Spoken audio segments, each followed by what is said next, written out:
So as you heard all about in last week's video, I recently moved from my parents' house in Wisconsin to an apartment with my boyfriend in Maryland. That wasn't the right direction geographically, but you get it. That was quite the experience.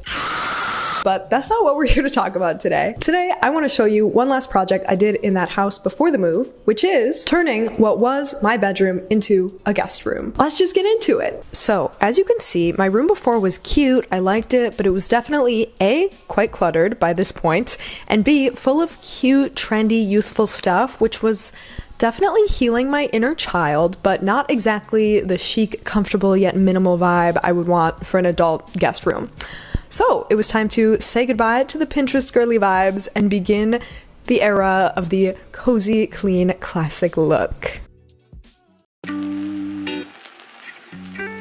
So my first step in transforming this room was just turning it into a blank slate, which meant taking everything down. This was actually very easy because in true youthful bedroom fashion, most things on the wall were just taped up there. First, I took down my little desk wall collage, then my stray items hung and taped here and there, and of course, the art above my bed. Next, I cleared out some of the bulkier storage and decor like my bags, almost everything from my dresser top, and most of the books and plants from my shelf. I also gave the shelf a good little cleaning, which did actually end up being pretty unnecessary, as you'll see later, but anyway, I also returned the matching chair to the desk and took out my art cart to pack up my art supplies to take with me. Now that things were cleared out, it was time to assemble the only new piece of furniture that I was bringing into the room, which was actually an old piece of furniture that I had stored in the basement, and that is my old bed frame. That's why I'm wearing pajamas now, do you get it? By the way, as you can probably tell, yes, I did the steps out of order. I took stuff down, I rearranged, then I took more stuff down. You know, I didn't actually do everything all at once. It's just not practical. But if you see some old decor in the background of later clips, that's why. You guys get it. You're smart. So I just had to reconnect the pieces of this bed frame by screwing them together, and I did lose the original screws, so I had to go to the hardware store to get new ones, ended up getting the wrong size, and then had to go back and exchange them for the right size. So, not my most girl boss moment, but we made it. I actually finished screwing everything together off camera, but here's the gist. This is generally how it looked when it was put together.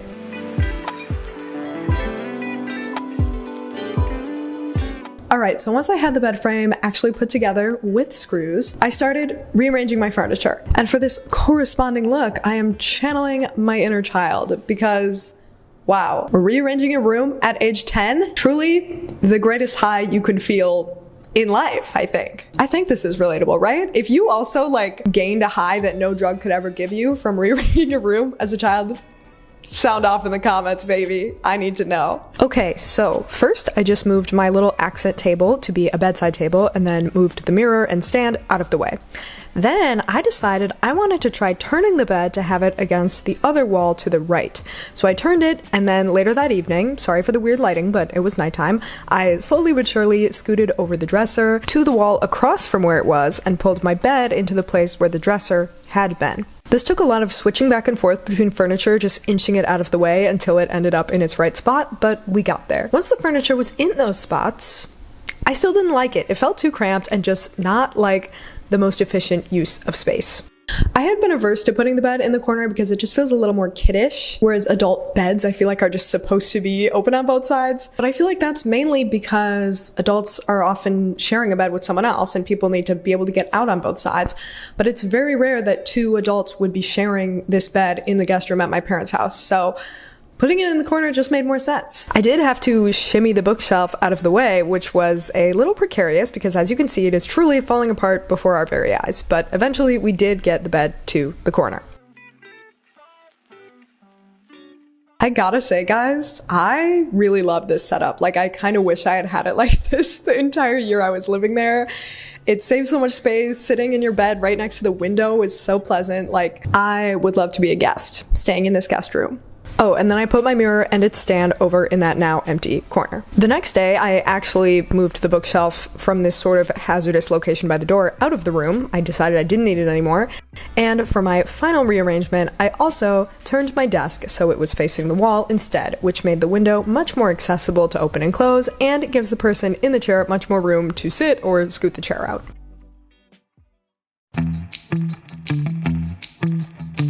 Finally, we have changed into a very decorative look for possibly the best part, decorating. I don't know about the best part, like I said, rearranging, pretty great, but regardless, a very fun part of the process. First up was the dresser. I started with this sort of funky patterned long skinny scarf along the top to protect the surface of the dresser and just add a little character. I had also already replaced my homemade paper shade from this room's original makeover with the original lampshade that came with the lamp. So then I added the mirror and the lamp, now with its original matching partner that I had taken out of the room previously. The symmetry of the two lamps definitely feels more elevated, sort of hotel-like, so I just wanted to maintain that symmetry with my decor, which was made up of various knickknacks I already had either on my dresser, on my bookshelf, or in storage. I just played around with this for a while in different combinations, and I ended up changing it again after I filmed this clip, so you'll just have to wait until the end to see what it actually turned out like. Next up was the bedside table, for which I brought in my only newly purchased piece for this entire makeover, this lamp, which is of course from Goodwill. It did need a little cleaning. She was a little crusty and dusty, but like, look how cool and funky this is. It's giving classic yet with a modern twist. I love it. So like I said, I did change the dresser decor and I ended up moving the books I had over there to the side table to set the lamp on. Plus I added a little bowl I had in storage that I got from a local artist, and of course a candle for the ambiance. Next, we had to set up the books. I love this section of the room so much. It's literally so simple and basic. I definitely saw it on Pinterest somewhere, but I was just like, wow, so unexpected, so innovative. So basically, I really didn't need my entire bookshelf still in my room. Most of the stuff had been cleared off of it and placed elsewhere, but I still needed somewhere to keep the books I did have that I was leaving behind.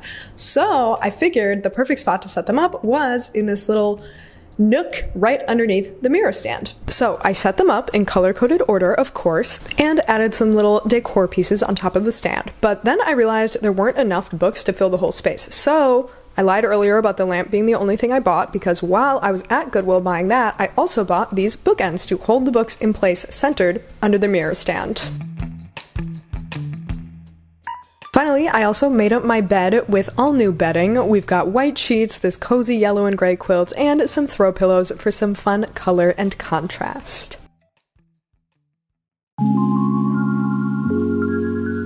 Finally, all that was left was wall art. Can you guess why I'm wearing this dress? To talk about wall art?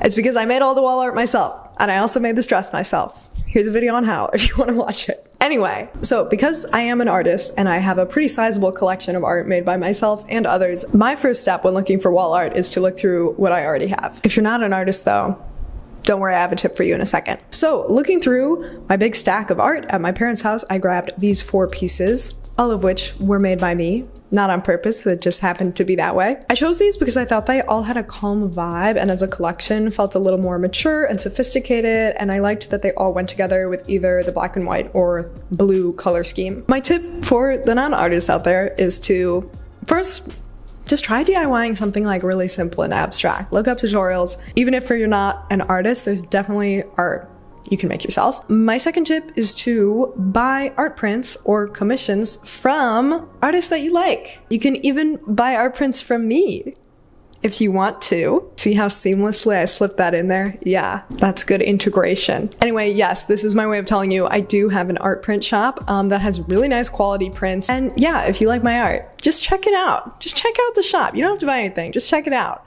It's linked in the description. So to start, I knew I wanted this one above the bed, so I just went ahead and put that up with command strips. Easy peasy, lemon squeezy, perfect fit. I also wanted to put some art above the desk and then on the wall between the desk and the bed, so I figured I needed more than just 3 more pieces to fill out that area. Luckily, I had 2 extra frames on hand that I thought could complete the set, so I just decided to make some art myself. Again, why quit the theme when it's already what's going on, you know? First, to fit my square frame, I decided to go for a little flower design. Also, guys, I just need you to know I didn't even have big enough paper for this frame, so I literally just taped 2 pieces together along the edges and like hoped it wouldn't be that noticeable. I'm not saying this because I advise it, I just want you to know, not having the right materials on hand does not have to stop you. Anyway, to do the color, I just used my dual brush pens, and I decided to go for sort of a red and purple scheme for the flower, plus a pop of yellow to tie in some of the other accents in the room, but then I also added blue elements to tie it into the other art. Honestly, I totally made this on the fly and I don't really know how I feel about it. I feel like I could have come up with something much better and nicer looking if I had had more time, but unfortunately I was leaving the state, so I didn't have much time to wait for artistic inspiration. Once I had that done and framed, I thought it would look nice paired with this photographic collage I made over the desk, so I just hung those both up there.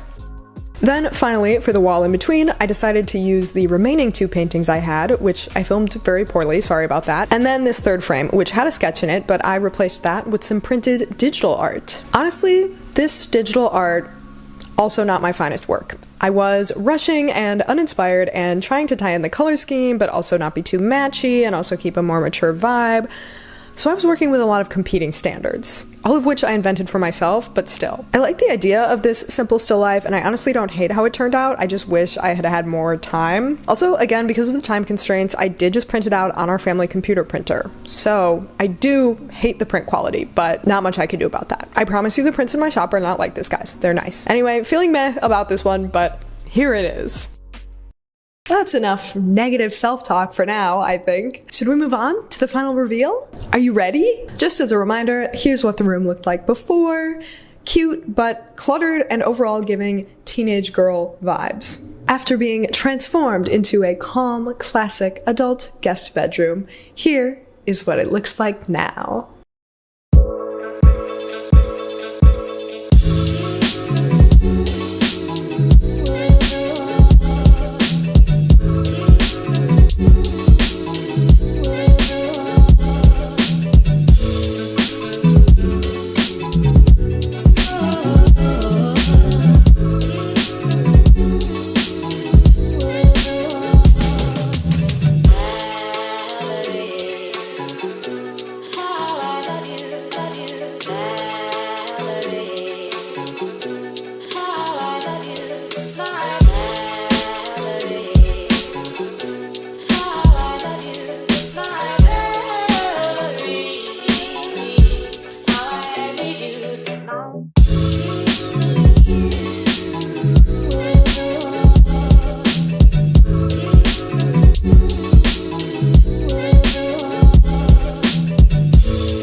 Please tell me in the comments what you think of this makeover, what you liked about it, what you might implement in your own space, what you would have done differently. If you liked this video, first of all, stick around because there's gonna be a bunch more like apartment room decor videos coming up in our new place that we just moved into. And also, while you're waiting for those ones, check out my previous room makeovers and apartment tours.